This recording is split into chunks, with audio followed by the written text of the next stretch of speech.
Number one mistake on B2B tech teams who are in the middle stage of maturity in content and SEO is they start believing that only bottom of the funnel content and some middle of the funnel content is all they actually need and is the only type of content worth anything. So how do you get ahead of that? Because that is one of those things. It's tough to get out of that rabbit trap. It is. And there's a lot of different issues with it as well. So part of it's in the content planning and strategy phase on actually mapping out the content you're going to create by funnel stage or however you want to do it. So, we're going to have a mixture of content because ultimately you don't really want, in a way, you don't want to get in front of someone the first time when they're searching a product keyword. If they've never heard of you and never have seen you before, the chances of them choosing you go way down if the first time they're seeing you, assuming you could even rank for the product keyword that you have. If they've never heard of you before, have never read your content, never consumed any, you're making it way harder for your sales team. Where if you've actually got in front of them as they're looking for information, maybe on other channels too, and then they go to actually type in your product keyword, you're in a much better position. And the sales team is in a much better position to actually be able to get that person to close, depending on how you operate there. So part of it is just you have to have content at all phases of the funnel so you can actually get in front of people as they're in different stages. If you're only focused on bottom funnel, that can end up actually being counterproductive because now the only time people are seeing you is through those searches and they've never heard of you before. And they probably have seen your competitors in other scenarios. So your competitors already have a leg up now. So that's one of the biggest things we see there. And then also it does go back to kind of goals and KPIs of the pieces of content, understanding that each piece has a different purpose. With top funnel, one of the ways we sell that too is prospecting ads can be pretty expensive when you're going after a cold audience. So if you can get that traffic organically, and now you could shift your ad budget to maybe more of the bottom funnel or mid funnel type ads, and you don't have to go after this big cold audience. That can a lot of times be a lot better use of your ad budget where you're now supplementing it with organic traffic at the top. And you're not, obviously there's resources to get that traffic, but you don't have to pay for the clicks or pay for the traffic. That's another benefit we often see that a lot of times companies overlook when they're thinking about top funnel. You mentioned that search is more than just ranking. How can you convince leadership to accept this concept?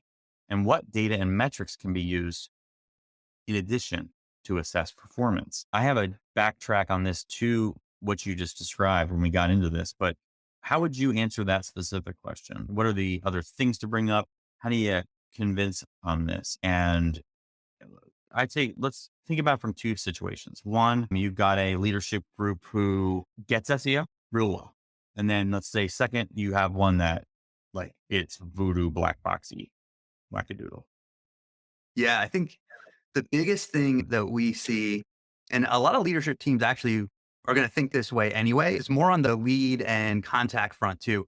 Are we generating contacts from this channel, organic search, MQLs, SQLs, opportunities, depending on how they have things defined? So a lot of times you might have some organic content driving rankings, but maybe there's a disproportionate amount of leads coming from it, or there's tons of MQLs, opportunities. There's tons of work for the sales team being developed from it. That's always first and foremost on most leadership teams' minds anyway. So that's usually an easy sell to think of. Yes, the rankings and traffic are good, but if we're actually doing this right and we're thinking about making the content better, making sure we have the right offer on each page, that should translate to leads and the quality of the leads coming in. So that's usually the thing we'll lead with. And then you could track that into revenue and different numbers if you want, but thinking about it more from like, how does it actually impact the business?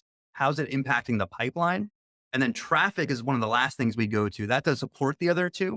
But if you're really not just ranking, but thinking about offers and how you're getting conversions on each page, sometimes and even for quick wins, that you'll often see results a lot quicker when you have content there's people going to it. We just don't have the right offer on the page or we need to change something. Sometimes that shows up faster than it will to actually get a new page to rank in Google from scratch, which can, depending on your brand, could take some time. That's usually what we lead with. And we can get people on the same page with looking at it from a business perspective.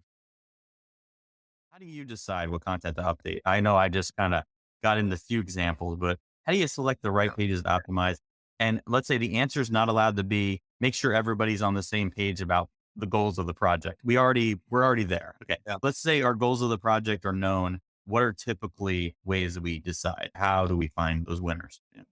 Yeah, I think we think about it almost in three ways where we're going to look through the data first and then group pages and match them up to a tactic that we're going to use. So one scenario is if we're already ranking really well, maybe we're in the top five, maybe we're in the top half of the first page. maybe all we need to do is optimize the title tag and the meta description and do almost like ad copy testing. Um, and a lot of times going back to quick wins, that's something that's low lift that can sometimes yield pretty big returns depending on the volume there. Then we'll look at maybe there's pages that are in that next tier. Maybe they're stuck on page 2 or 3. So we know like we're close to hitting the mark. We're just missing something. So then that's where we go to our full optimization process on going back to building the brief, figuring out the keywords, the intents, and then trying to make the content better. Um, and all of this is just from a content perspective. You do have backlinks to look at and some other things there, but just from a content standpoint, those two scenarios. And the last one is if we're just not ranking at all, or we're ranking maybe on page 10 or 11, that might be a scenario where we need a new piece of content and we actually start from scratch and actually create something new for that. So from an SEO standpoint, we're really big on looking at the data. And then depending on how the page is performing, we'll perform one of those tactics depending on that and see where that gets us. Maybe it gets us where we want to go, or maybe it doesn't and we do something else after that. But that's how we first think about it when we're trying to select those pages. We're talking about briefs and what are the issues with teams that maybe don't want to use briefs? And then how does that breed, and I'm not leading the witness here, but how does that breed a culture of accountability? And then connected to some of the stuff we were just talking about, how do you award somebody for maybe taking that extra step and finding, hey, this is outdated. Hey, this is differentiated. We could repurpose this. How do you get people in that mindset? Because it can seem something we don't have to do. Right. Yeah. Yeah. I think a few things there. The beauty of having a brief is really then you have your process basically outlined. Everybody's following the same process when you're, especially as your team grows, you have more people maybe working on certain things. Results are going to be really inconsistent if you don't have a nailed down process on this is how we approach a page when we're optimizing it. You might assume everybody knows the different steps or will do it the way you'll do it, but really outlining that in the brief and then having kind of training on each section of the brief without being too limiting, more of a framework on here's how you approach it, here's how you think about it, and then letting people bring their perspective to it. I think it's key because without that, we really always found things are just really inconsistent. It's hard to get results at scale consistently over time without having a process. So it doesn't mean the process doesn't evolve. I think there was a good point earlier too, that you have to be looking at those constantly. If there's something missing or something new that's coming out, updating the brief, doing training on it is really key to getting that consistency. In terms of buy-in, that's always a good question, getting buy-in for people to use it, to follow it, or even to go, like you said, the next step of really thinking about making the content better and the differentiation part. I think some of it is just getting people to see the value of it and the reward of it. A lot of people do feel empowered where they have a recommendation or they came up with some insight on their own. And then when that gets to be implemented and you get to see the results of it, I think you get that buy-in pretty quickly as people are starting to use it. Because really, I really like the point about differentiation too, because that's often a reason we see content decay over time is exactly that. Maybe other competitors are copying it or they're doing the same thing. And now all of a sudden someone's read the information before, even if you came up with it first, they've heard of it. And now you really need to think about, okay, it's time to figure out where do we go next with this piece. We see that very often with content that's been working well for years and you always get that decay over time. I just want to know from your experience, where do people screw up with briefs? Where do people screw up with optimization and how they monitor, manage, report on it?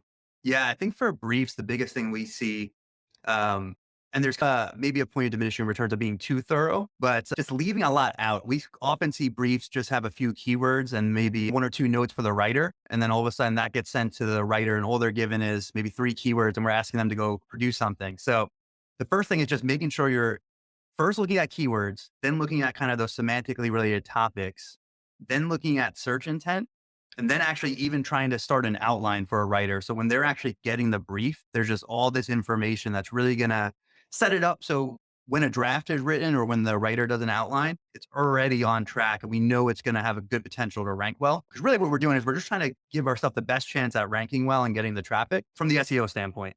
So often the biggest issue with brief is just not being thorough enough.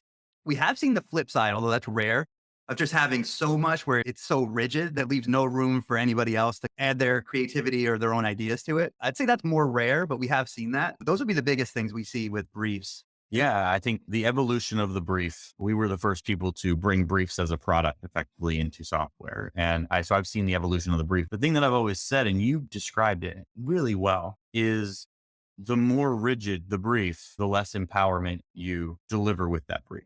The brief acting as a source of truth, as an artifact, is to get you on the same page as the writer. It's not meant to lock the writer in a box and say, hey, press those buttons in that way. So it's getting to that happy medium. The best thing you can do in those situations is ask the writers, right? And a lot of times you find there's a little bit of fear by the writers. Yeah, I don't want to write a section about that. Why? I just don't. But I did it anyway. Okay. Let's get ahead of that. These are guidelines. Let's get at least to a situation where our content is equal to or better. Is there something that's mandatory? You better make sure that's clear that it's mandatory. If there's stuff that isn't as rigid, make sure this is open to your interpretation. Because I would rather have my writer improve the narrative when they optimize, make it a better story, make it more beautiful. Google helpful content update, least exciting name for an update. What do you think? Yeah, I think this takes us all the way back to the beginning on what we're saying is doing things the right way. If you already have that content first approach, these types of things tend to not affect you as much. So that's one of the big things as well. Like most of our clients are going to be prepared and shouldn't see and probably will actually see an improvement from a lot of these updates because they've been focusing on that, on actually making the content good, making it unique, doing all those things, not even to get into the user benefit and the conversion benefit, but just from a search standpoint, that's already going to put you ahead of some of your competitors who probably still are doing some of the older tactics of just looking for quick wins now. I think that's where we're probably going to see the biggest decreases on mostly people that probably shouldn't have been ranking in the first place. Maybe the content wasn't really good enough to rank in the first place, which we've all been there and seen that. Yeah, it'll be interesting to see how this plays out and actually get the data and see which sites get a lift, which ones get hit, and then analyze that. But early on, that's where I'm leading and thinking. Yeah, I think that's really appropriate. It's a little safe, but it's appropriate, right? You don't know. It's total speculation. Yeah. I look forward to seeing sites where they have sections of the site that are ultra low quality and then other sections that are really good, and seeing whether it's going to be a site level or site section, topic authority implementation or authoritativeness implementation. Historically, Google has topic site section level granularity, the ability to have that level of granularity with their authority. And they've also obviously have site level. So I think it's going to be really interesting to see how the haves and have nots is an entire section of a site being degraded, or is it the whole site? Are you throwing the entire person out with the damage? So I think that's going to be really interesting. You can always say that you're doing the things the right way and hoping it still is going to be an interesting rollout. I think what we're also going to see in the search world is that everyone under the sun is going to all of a sudden delete all of the content that they have about the tips and tricks. And they're going to I've been talking about helpful content the whole time. And we were already starting to see that in the space. So I'm looking forward to seeing which agencies' feathers change color